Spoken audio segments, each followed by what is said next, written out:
Assalamualaikum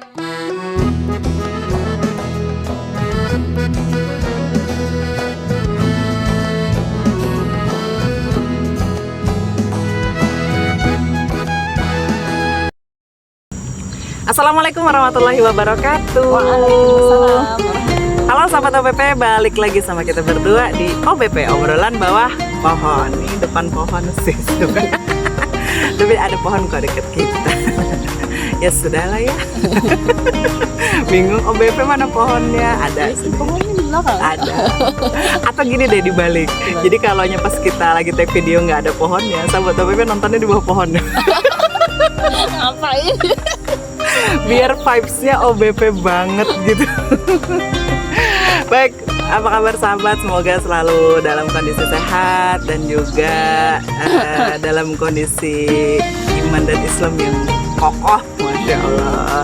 Ya, di penghujung Ramadan kali ini nggak terasa Ramadan, OBP spesial Ramadan menemani sahabat OBP semuanya. Kita juga nggak nyangka loh bisa take video selama sebulan ini sebanyak itu. Dengan effort yang luar biasa, ngeditnya juga dengan konten-konten yang menemani Ramadan tahun ini buat sahabat OBP semuanya. Dan mudah-mudahan doakan kami Syawal masih bisa produktif terus-menerus. Entah konten-konten apa lagi, intinya jadwal silaturahmi. Oh ya, safari Ramadan. Sampai Syawal. Kenapa Ramadan lagi? Undang-undang itu videonya Ramadan, ingetin Ramadan terus. Iya, mungkin kita libur dulu bulan Syawal. Tapi nantilah. Kembali ke topik politik. Wes, mantap. Islam politik. Di penghujung Ramadan kali ini tentunya kita menghadapi bulan Syawal. Jadi inginnya kita vibes-nya adalah vibes Idul Fitri, karena kita kepingin makna kemenangan gitu ya, di Idul Fitri itu benar-benar hakiki, benar-benar yang sebenarnya, karena kita nggak mungkin ngelihat oh iya ya Idul Fitri hari kemenangan, tapi bisa jadi diri kita sendiri pun juga jauh dari kemenangan itu gitu ya, karena ini bulan istimewa juga, bulan Syawal. Iya. Dan memang kalau bagi umat Islam ya, bulan Ramadan itu seperti kawah candra di muka. Istilahnya tuh ya, ujung yang diharapkan adalah lahirnya pribadi-pribadi bertakwa.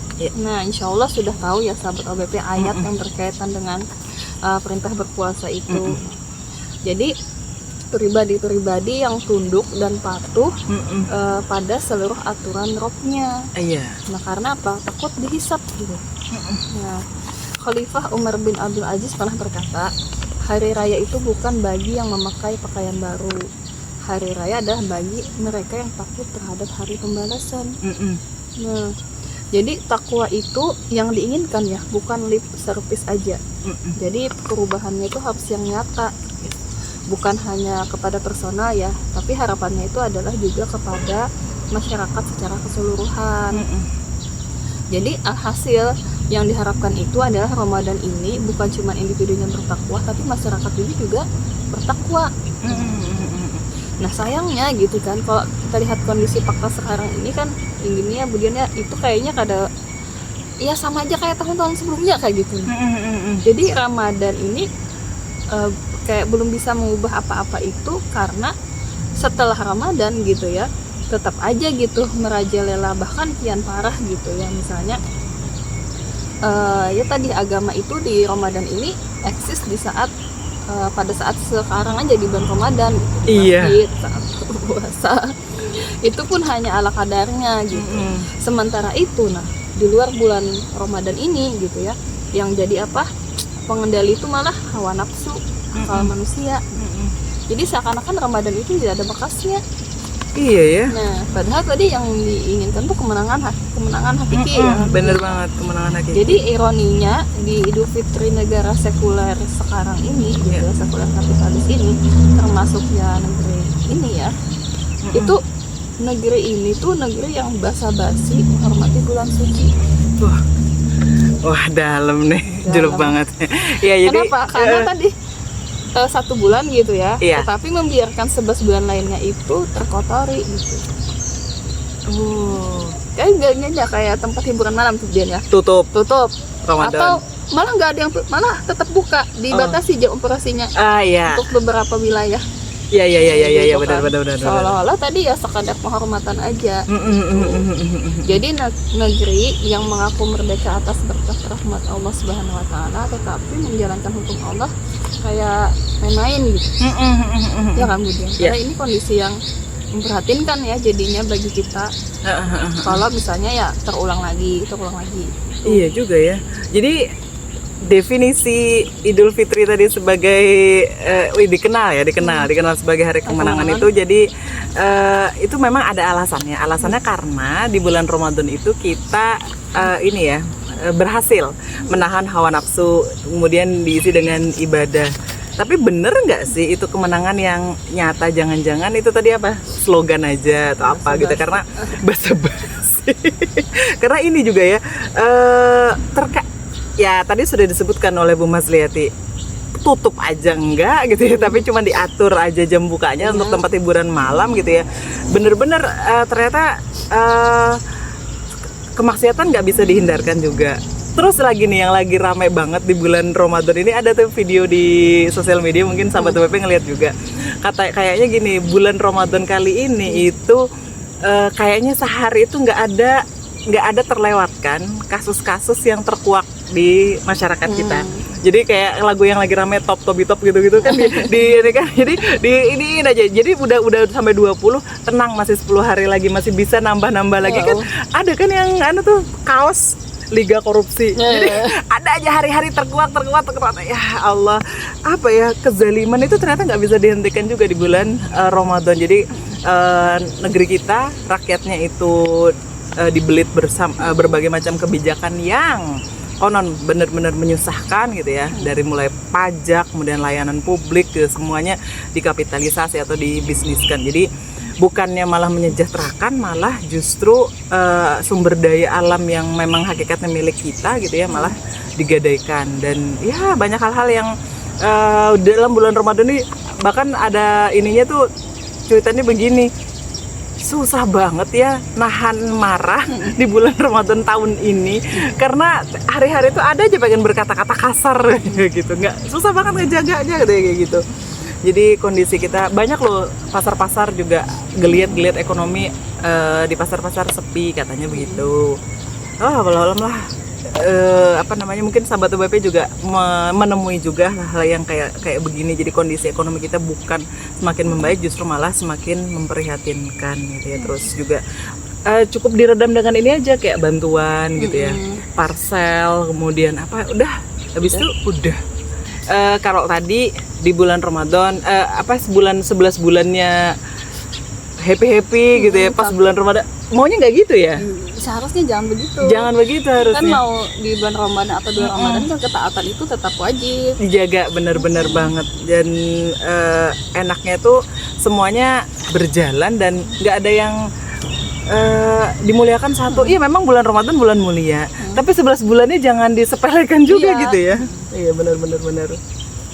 Nah, kalau juga yang terjadi kan, kalau dari sisi bagaimana kondisi umat Islam nih, yang di mana, yang di luar gitu, kaum muslim itu kan terus mengalami teror yang berkepanjangan. Salah satunya kan ya saudara kita di Gaza. Nah sekarang kan bagaimana kita lihat gitu, gencatan senjata yang dibilang untuk setidaknya gitu menghibur atau melepaskan sudah kepenatan lebih yang berkepanjangan oleh warga Gaza tuh ternyata juga tetap aja gitu ya, Israel tuh masih ada penyerangan gitu terhadap warga Gaza. Nah itu di Palestina ya, belum lagi di mana, di wilayah-wilayah yang lain ya, kayak kaum muslim Rohingya ibaratnya itu kan cuma tidak diberitakan aja ya. Di situ kayak di mana, di India gitu ya, diskriminalisasi gitu. Nah kalau melihat semua ini kan, penguasa muslim itu kayak entah bagaimana ya, pura-pura tuli buta gitu atau bagaimana gitu ya. Padahal mereka itu punya sumber daya alam, punya sumber daya istilahnya termasuk kekuatan militernya gitu, tapi diam 1000 bahasa gitu Nabudian. Iya ya. Nah jadi kan kalau melihat ini istilahnya tuh kemenangan yang itu tuh hakiki, atau kemenangan ini menang dari apa sih? Terus itu iya ya. Apa betul gitu kemenangan itu ada? Iya, menandakan kemenangan dulu ya berarti ya. Berarti umat dikatakan menang itu berarti ini ya, ketika kita umat dan juga agamanya itu benar-benar berdaulat dan eksis di antara agama-agama yang lainnya. Jadi benar-benar apa ya, agama kita itu benar-benar jadi pusat orientasi umat-umat yang lainnya. Di Al-Quran ada ya, di Quran surah As-Saff ayat 9, dialah yang mengutus rasulnya dengan membawa petunjuk dan agama yang benar untuk memenangkannya di atas segala agama meskipun orang-orang musyrik tidak suka. Ini firman Allah banget nih, sudah diletakkan begitu sama Allah, dikatakan begitu sama Allah. Kemudian di Quran surah An-Nasr, apabila telah datang pertolongan Allah dan kemenangan dan engkau melihat manusia berbondong-bondong masuk agama Allah. Wah, luar biasa. Inilah nggak mungkin hanya terwujud dalam konteks individu muslim aja, sahabat. Jadi harus terwujud dalam konteks masyarakat Islam sebagaimana yang terjadi pada masa-masa sebelumnya. 14 abad loh ya. Kita itu menjadi sebaik-baik umat gitu ya, dan sekaligus sebagai umat pertengahan yang direpresentasi oleh kekuatan politik Islam, yaitu khilafah Islam yang kekuasaannya itu mendunia. Ini 14 abad loh ya. Dan ini jadi sejarah yang luar biasa dalam peradaban Islam ketika khilafah inilah yang sudah menunjukkan kemampuannya menjaga kedaulatan syariat dan juga menjaga kemuliaan umat. Jadi khilafah itu menerapkan semua hukum-hukum Allah dengan sempurna hingga ketakwaan yang hakiki itu benar-benar terrealisasi, dan oleh karena juga terbukalah pintu-pintu keberkahan. Iya sih, berkah jadinya. Cuman sekarang ini kan kondisi umat Islam, kalau tadi kata Budian 14 abad ya Islam itu memimpin dunia ya. Sekarang tuh sudah lebih 1 abad Budian. Iya, tidak benar. ada khilafah itu tadi ya. Dari tahun 1924 ya runtuhnya ya. Iya, 100 tahun. Di mana musuh Islam itu berhasil meruntuhkan umat Islam, kekuatan umat Islam itu sampai banget. kepada istilah terjerumus dalam kehinaan dan perpecahan seperti sekarang ini gitu kan. Dan memang tanpa adanya khilafah ya, atau negara yang dia menerapkan Islam itu, ya umat ini kan jadi diatur tanpa aturan yang benar gitu, aturan buatan manusia. Kemudian kalah dalam persaingan politik internasional, dan bahkan posisinya itu kayak jadi bulan-bulanan gitu. Bangsa kita itu diperbudak gitu, kekayaan negeri kita dirampas gitu ya. Jadi dijadikan objek jajahan gitu atas nama misalnya investasi gitu ya, dan diikat oleh undang-undang. Jadi memang kembalinya gitu ya, khilafah yang menjadi kemenangan kita yang harapkan itu jadi tuntutan zaman sebenarnya. Kenapa? Karena umat bisa kembali meraih kemenangan hakiki itu sejatinya adalah tujuan Ramadan dan Idul Fitri, ya kan, dengan adanya aturan Islam itu diterapkan. Jadi kemenangan Islam itu ada sebuah keniscayaan. Sebagaimana dalam Quran surat An-Nur ayat 55, Allah telah berjanji kepada orang-orang yang beriman dan beramal soleh di antara kalian bahwa Dia benar-benar akan menjadikan mereka berkuasa di bumi. Nah, sebagaimana Dia telah menjadikan orang-orang sebelum mereka berkuasa, Dia benar-benar akan meneguhkan bagi mereka agama yang telah Dia ridhoi untuk mereka, dan Dia benar-benar menukar keadaan mereka sesudah mereka berada dalam ketakutan menjadi aman sentosa. Nah, mereka tetap menyembah Aku tanpa mempersekutukan Aku dengan sesuatu pun. Siapa saja yang kafir sudah janji itu, nah mereka itulah orang-orang yang fasik.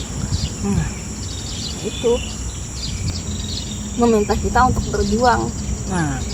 Melalui dakwah berarti ya? Iya, jadi dengan janji Allah itu tadi bukan berarti kita pasti akan tegak juga misalnya gitu kan, tapi Allah menuntut kita untuk berjuang, dimana kita beramal soleh untuk mewujudkan prasyarat datangnya kemenangan itu.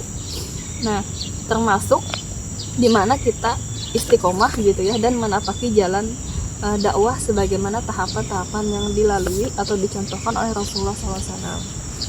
Nah, jalan dakwah itu ya tidak lain memang yang biar ya dengan dakwah pemikiran dan politik yang berlandaskan kepada ideologi Islam.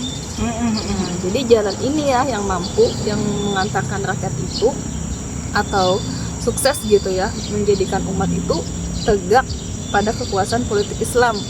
Nah, sejak masa Rasulullah SAW hingga tadi kemudian 14 abad itu lamanya. Nah, itu jadi dengan dakwah secara ini tadi ya, pemikiran tadi, umat itu disadarkan kembali tuh tujuan hidup mereka, ya, jadi kemudian visi penciptaan di muka bumi untuk apa.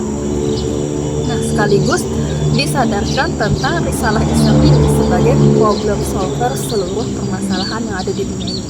Nah, itu jadi umat yang dikatakan khairu ummah gitu, umat pilihan itu ya ini gitu.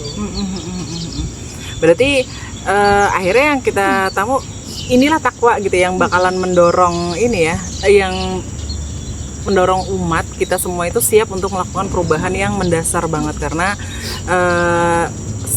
siapnya di sini adalah menjadikan ini ya, akidah dan aturan Islam itu sebagai sistem hidup, menggantikan sistem yang sekarang yaitu sekuler dan juga kekufuran. Jadi mudah-mudahan dengan adanya madrasah Ramadan ini yang ada di sistem sekuler sekarang tuh yang tadi dibilang aduh sebulanan digembleng 11 bulannya Dibiarkan. lepas. Memang sulit banget untuk meraih takwa. Jadi mudah-mudahan dari secara individunya aja iya, kemudian bener banget. sekarang itu kekuatannya lah. Iya, nah ini yang kita inginkan sekarang adalah benar-benar madrasah Ramadannya yang di sistem yang lain lah ya, bukan di sistem yang sekarang. Karena itu dituntut bukan cuma individu ya, tapi masyarakat juga negara bertakwa semuanya. Iya. Dan ini bukan omong-omong kosong, jadi boleh nanti sahabat OBP semuanya cek di siroh-siroh gitu sejauh mana sih khilafah Islam itu. Kegemilangan khilafah Islam itu benar-benar menaungi, benar-benar membuat kita sejahtera. Nah, jadi bukan omong kosong belaka, dan mudah-mudahan di momen Idul Fitri sekarang dan juga nantinya kita mendapatkan kemenangan hakiki. Kita merasakan banget kemenangan hakiki yang luar biasa. Oke, segitu dulu video kita. Mudah-mudahan bermanfaat buat video-video lainnya. Boleh nanti diulang lagi dari momen kita 1 Ramadan tayang. Mudah-mudahan berkenan. Saya Diana Jarwati. Hati-hati. Undur diri. Assalamualaikum warahmatullahi wabarakatuh.